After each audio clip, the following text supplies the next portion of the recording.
The lawyers for Donald Trump have submitted the US president's written responses to questions from the Russia probe special counsel Robert Mueller. Mr Trump's answers are not expected to be made public. The Mueller investigation is looking into claims of Russian tampering in the 2016 presidential election, as well as possible collusion between the Trump campaign and Russian operatives. Special counsel Mueller chose to accept Donald Trump's answers in writing. After months of negotiations with the president's legal team, President Trump answered roughly 24 questions, focusing on 5 topics relating to the 2016 election. Last week, Mr Trump told reporters he answered Mueller's questions very easily. Joining me now is Politico reporter Daniel Littman from Washington for more on this. So, as we just detailed there, we're looking into this probe where Donald Trump has always denied there was any actual collusion. US intelligence agencies have never said there was collusion between Donald Trump, but there was certainly interference from the Russian side in this election. So I guess we're not going to find out what's actually been said in these responses, Daniel. What are we going to find out? Well, we're going to also find out if Mueller is going to be done with Trump, if these answers suffice, or will he choose to subpoena him? Because Trump is not answering any questions about obstruction of justice.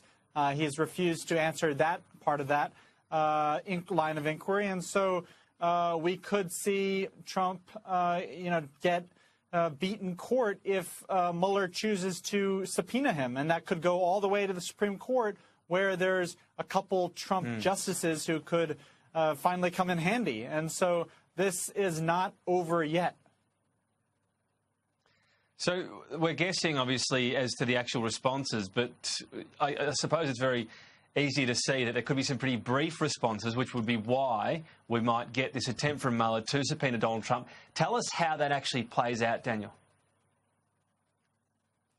Yeah, so Mueller is going to read through all the responses that he got. He has a whole team of expert lawyers and prosecutors who are going to sift through it, see if there's anything in those responses that aren't actually true or don't line up with what they have found in their months-long investigation.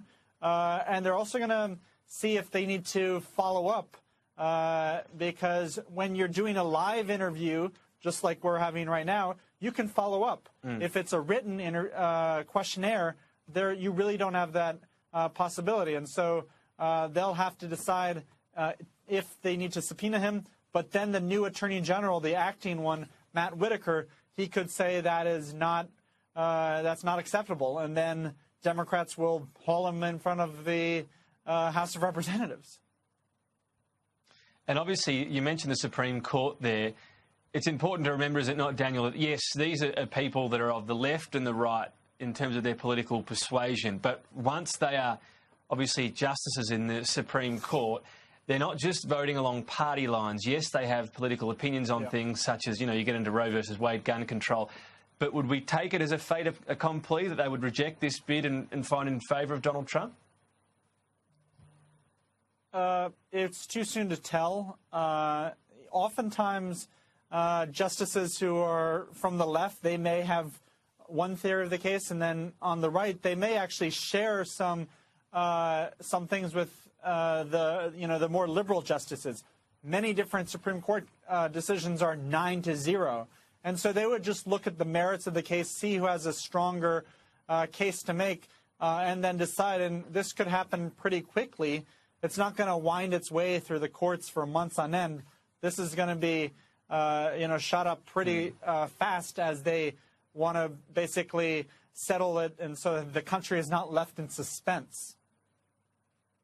Just finally, what's your sense on how concerned the Trump camp is about this? Obviously, the president himself has appeared very much at ease and said, as we said there, he answered these very easily, very Trumpian terminology there. But what's your sense of things?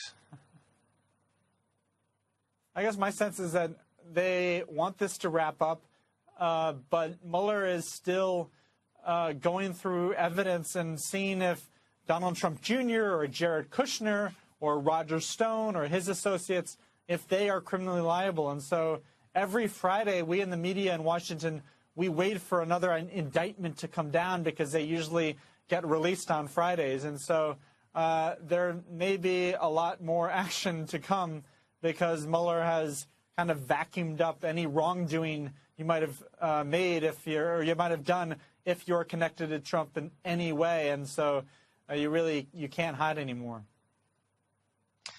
Yet another fascinating development over there in Trump's America. Politico reporter Daniel Lippman, thanks for your time today.